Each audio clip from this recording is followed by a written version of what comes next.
E aí, pessoal do sexto ano, tudo bem? Dando continuidade ao conteúdo da aula passada, só para a gente relembrar, né? A gente viu a questão do Império Romano, como ele se formou, tanto a parte de Rômulo e Remo, como também a parte política, e a gente viu a questão da arquitetura, alguns aspectos envolvendo as questões econômicas, culturais e religiosas. Hoje a gente vai entrar no Império Romano falando um pouco sobre a questão cultural, a questão da cultura.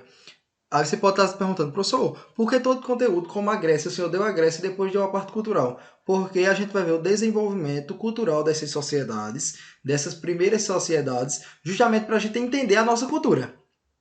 Quando a gente estuda a cultura dos antepassados, a gente começa a observar que muitas coisas que nós utilizamos no nosso dia a dia, nas nossas vivências, nas nossas tradições, elas pertencem a essas civilizações passadas. Então, por isso que a gente vê a parte política, a parte econômica, a parte religiosa e a parte cultural sozinha.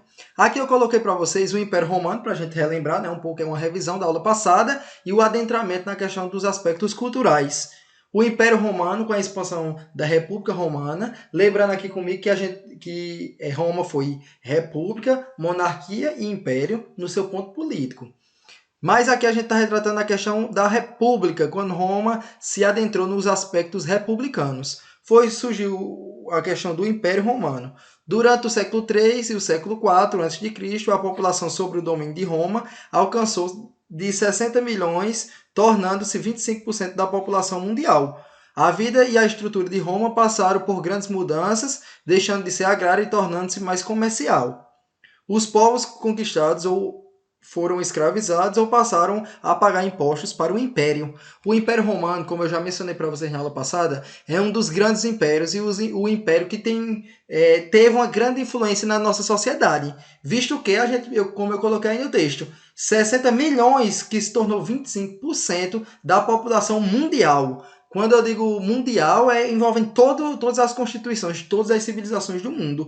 25% fazia parte apenas do Império Romano. Então a gente já observa aí que o Império Romano foi um império totalmente vasto, grande, um império com grandes contribuições políticas, econômicas e também social e cultural. Aqui a gente vai ver a localização, localiza-se na região do solo fértil, que é uma continuação da Europa Central e que prolonga-se até o mar Mediterrâneo, chamado de Península Itálica ou Península Apenina. Uma das características é que o solo é fértil, ou seja, a questão, se o solo é fértil, consequentemente, a agricultura teve uma grande importância e contribuição para o desenvolvimento dessa sociedade. Mas aqui, como eu coloquei anteriormente, ele vai dizer o quê? Preste atenção aqui, que passou por grandes mudanças, deixando de ser agrária, ou seja, no âmbito da agricultura e passou no âmbito comercial, apesar de cientes que Roma tinha um território totalmente fértil. Aqui eu coloquei aqui, o conhecimento entre os outros povos. Nós sabemos, pessoal, que toda civilização que se envereda no processo comercial, eles vão pegar as embarcações e começar a comercializar com as outras civilizações. E toda vez que se comercializa com as outras civilizações, uma das características para esses aspectos é que, preste atenção aqui comigo, ele vai ter o quê? Uma introdução da sua cultura. Vamos imaginar aqui comigo. Eu moro aqui na minha casa, em Campina Grande. De repente eu faço uma viagem para o Rio de Janeiro. Quando eu chego lá no Rio de Janeiro, a cultura é diferente, a forma de vida é diferente das pessoas, mesmo a gente estando no mesmo país. Então é uma troca de cultura, uma troca de dialeto. Professor, o que é isso? Minha fala vai ser diferente da fala do pessoal de São Paulo, justamente por conta da questão territorial. Então, a mesma coisa aconteceu com o Império Romano. O Império Romano era muito vasto e, consequentemente, sendo muito grande, tinha uma diversidade cultural muito grande. E essa diversidade cultural a gente vai ver aqui um pouco sobre o reconhecimento entre outros povos, ou seja, o adentramento de Roma, do povo romano, a outras culturas. À medida que o império ia sendo conquistado, os romanos procuravam conservar o território e integrar povos dominados à sua civilização, dando-lhes, em alguns casos, a cidadania romana. Ou seja, o Império Romano ele crescia muito. E para que o Império crescesse, consequentemente, ele pegava uns pedaços de terras de outras civilizações, tornando um só império, ou seja, o Império Romano. Então eu coloquei aqui, Deste modo, Roma acabou por abraçar a cultura de diversos povos e utilizá-la a favor de sua sociedade. Como assim, professor? Vamos imaginar aqui comigo. Muitas das coisas que Roma tem, por exemplo, no seu aspecto religioso, que a gente vai ver também um pouquinho aqui, que faz parte da cultura, a gente vai observar que Roma ele herdou muitas coisas da Grécia. A Grécia foi como se fosse a professora de Roma, aquela que ela se espelhava, que ela olhava para a Grécia e se espelhava, só que de uma forma diferente, pessoal, porque ele não poderia apenas fazer um Ctrl+C e um Ctrl+V, não, copiar e colar, não. Ele pegava algumas coisas de lá, trazia para a cultura romana, mas trazendo diferenças. Por exemplo, eles pegavam os deuses da Grécia, que a gente já estudou, e ele transformava aquele deus que era ruim em um deus bom, e trazia para a sociedade com um novo aspecto, com uma nova configuração. Então aqui eu colocou, agregando novos conhecimentos e otimizando as suas atividades cotidianas, através do que foi aprendendo pelas questões dos conquistadores. Ou seja, eles levavam a sua cultura, difundiam a sua cultura, mas também conseguiam assimilar no âmbito cultural. Pode-se afirmar que a cultura romana é uma cultura de síntese, agindo como uma peneira que selecionava costumes a serem incorporados no cotidiano. Como assim, professor?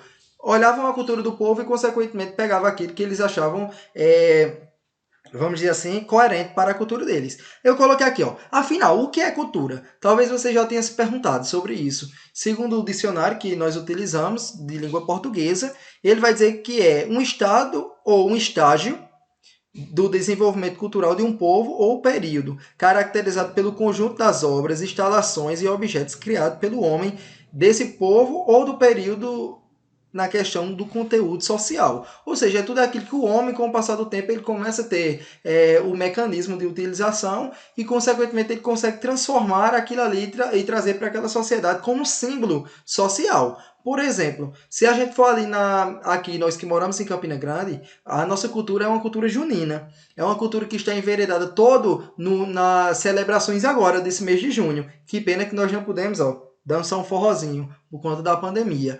Mas é um momento que a gente sabe que a nossa cidade entra no ápice cultural. Professor, o que seria o ápice cultural? Seria justamente quando a cidade todinha se volta a um acontecimento, a uma tradição, uma cultura. E a cultura é qual? Roupa xadrez, fogueira, tudo isso é constituído pela questão cultural das sociedades. Professor, isso aconteceu o ano passado só? Não. Isso já vem há muitos anos acontecendo, uma cultura. Isso faz parte da cultura nordestina. E essa cultura nordestina, ela se aglomerou aqui em Campina Grande, se tornando algo mundial. Nós somos conhecidos como o maior São João do mundo.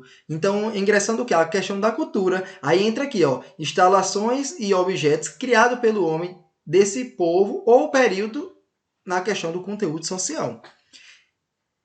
A língua. Qual era a língua dos romanos? O latim foi adotado como a língua oficial do território romano, uma vez que sua expansão era gigantesca. Foi preciso uniformizar o idioma para que os diferentes povos que lá moravam pudessem se entender. Como assim, professor?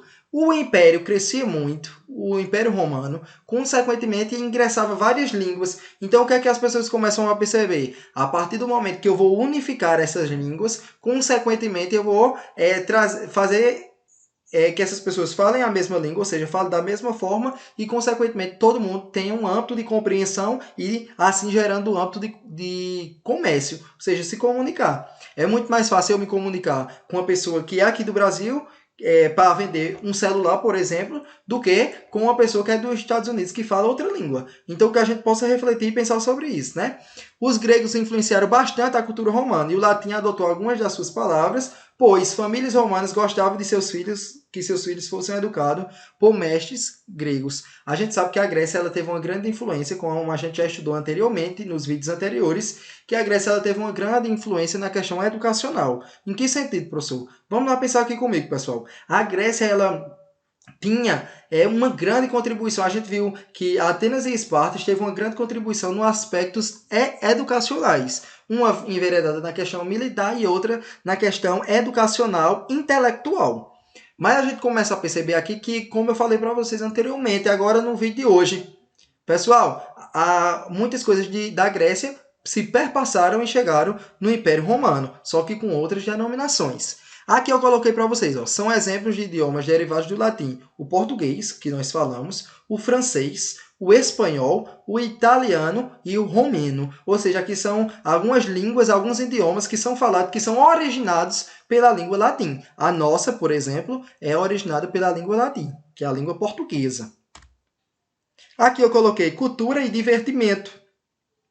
Roma e o circo era bem importante para essa conjuntura. Aí você pode dizer, professor, como assim o circo? A questão da cultura, a questão de abordar o divertimento das pessoas. As pessoas tinham as suas atividades, mas também tinha o seu lazer. Aqui eu coloquei para vocês teatro, onde eu já falei para vocês que é onde acontecia todos os aspectos artísticos, como o teatro que nós conhecemos hoje. E aqui a arena, onde acontecia alguns embates, embates enveredado pela questão do sofrimento. Claro que posteriormente isso vai acabar, mas essas arenas acontecia aquela guerra de cavalos, muito massa. Ingressados nessa questão de Roma. Aqui eu coloquei, ó, o que era o circo? Era uma das principais instalações destinada às corridas, espetáculos, apresentações que comemorava acontecimentos do Império. Toda vez quando o Império ganhava uma guerra, o Império tinha uma vitória na sua questão política, abordava na questão cultural. Lá era realizado batalhas, corridas de cavalo e outras diversões. Apesar de copiar, os estadios gregos do circo possuíam uma medida de maior diferença. Ou seja, isso aqui ó, eles tinham conseguido também com relação à Grécia. Aqui o teatro. O teatro em Roma teve um grande início com apresentações primeiramente religiosas. Professor, qual era a religião deles? A gente vai ver que era uma religião politeísta e depois vai passar para uma religião monoteísta, que hoje a gente sabe que Roma é um dos principais palcos do catolicismo, né? Mas isso foi só com a decadência do Império Romano que a gente vai entender mais lá na frente, como se deu essa decadência e, consequentemente, o catolicismo se tornou uma religião oficial romana. Aqui eu coloquei para vocês, ó, as peças tratavam principalmente de comportamentos, conflitos do ser humano, além de criticar a sociedade da época. Eram gratuitos e faziam parte do entretenimento oferecido em festivais públicos. Aqui na imagem vocês estão conseguindo perceber como era. As pessoas sentavam ao longo, no meio, ao centro, era a arena onde acontecia as questões dos divertimentos e também questão de comédias, a questão de críticas àquela sociedade através do teatro. E aqui o anfiteatro, que é justamente a questão onde surgiu o Império Romano, há cerca de 2.230 estabelecimentos, dentre eles o mais famoso Coliseu, que é esse que nós estamos vendo aqui ao lado. Nessa construção, ovais, os gladiadores, que eram os prisioneiros de guerra ou escravos, enfrentavam animais ferozes até a morte. Ou seja, esses anfiteatros, o que acontecia? Eles colocavam os animais e esses animais eram vinculados à questão da guerra, né? Era colocado lá justamente para guerrilhar, certo? Aqui do lado eu coloquei para vocês toda essa questão da Constituição em relação à questão do anfiteatro. Aqui é a questão só das pessoas, da condição das pessoas. Aqui, pessoal, eu vou falar algo bem importante. As modificações romanas podem ser agrupadas de acordo com sua função, em 5 tipos distintos. A questão religiosa, que é realizada pela questão dos templos. A atividade cívica, que são as basílicas, ou seja, as grandes construções, justamente de hospedamento no âmbito religioso. Aqui a questão de higiene, que é chamada de termas e casas de banho. Nessas casas de banho, o que acontecia, professor? Nessas casas de banho era comum as pessoas irem para se banhar e, consequentemente, também estudarem. Ou seja, as pessoas todas as vezes que iam para esse local se banhar também tratavam a questão intelectual, estudava filosofia, literatura e algumas outras disciplinas que ocasionavam uma desenvoltura mental. E aqui o teatro, o circo, como eu já falei para vocês. E aqui do lado a gente vai observar também um arco constantino vinculado à questão de Constantino e Constantinopla. Aqui eu coloquei as constituições do exército, os homens fantasiados de exército romano, nessa foto ao lado, e é um grande responsável pela expansão territorial. Nós sabemos que a maioria das condições das expansões territoriais, elas vão se constituir pela questão dos soldados. Os soldados vão lá, consequentemente, tomam o território daquela outra pessoa e tornam um território favorável a quem está no processo de dominação. Era organizado em legiões e de mais de 6.000 homens. Vestia uma couraça, que o que seria isso? Seria uma roupa de couro ou de metal, um capacete que servia como escudo para protegê-lo. Ao dominar os territórios, os soldados permaneciam no local por longa temporada para que eles não pudessem o quê? Retornar. E, consequentemente, aqueles que estavam lá, que eram os trabalhadores, eles eram colocados como o quê? Prisioneiros de guerra ou escravos. Aqui eu coloquei o desenvolvimento do exército romano e as técnicas peculiares. Aqui na imagem vocês podem ver, ó, eles fazem a questão dos escudos ou formação de tartaruga, que é justamente a proteção facial na frente e também acima. Os soldados se organizavam em 3 fileiras, os mais jovens portavam uma lança e ficavam na fileira de frente, justamente pela questão da sua força, de ser mais novo. Os homens mais maduros ficavam na segunda fileira. Por quê? Quando tinha um ataque, consequentemente, aqueles que tinham mais experiência que estavam atrás faziam os embates. Aqui é a questão da religião. Assim como os outros aspectos culturais, a religião romana sofreu influência de outros povos, principalmente dos gregos, como eu já falei para vocês. Aqui, de base politeísta, né? Poli, vários, teos, deuses, ou seja, uma religião portada por vários deuses. Aqui eu coloquei para vocês algumas representações de deuses, Baco, na imagem à esquerda, e também o Cupido, que é chamado de Adolfo, do lado esquerdo. E aqui Marte ou Vênus na parte inferior, ou seja, na parte de baixo, justamente com a constituição da questão dos deuses. Aqui eu coloquei para vocês as mesmas condições. Vamos lá, prestar atenção aqui comigo. Zeus, que era simbolizado em Roma com Júpiter, rei de todos os deuses. Hera, que era considerada na Grécia, e Juno, que era considerada em Roma, mas tem a mesma função, rainha de todos os deuses.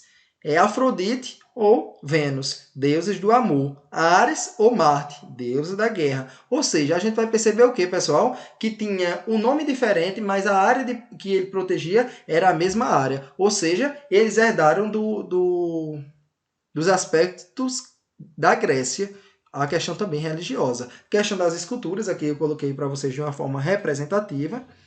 Aqui a questão das pinturas que eram desenvolvidas, justamente causando as tragédias naturais, a constituição das pinturas representando paisagens, retratos, pinturas populares e pinturas também triunfais de guerras.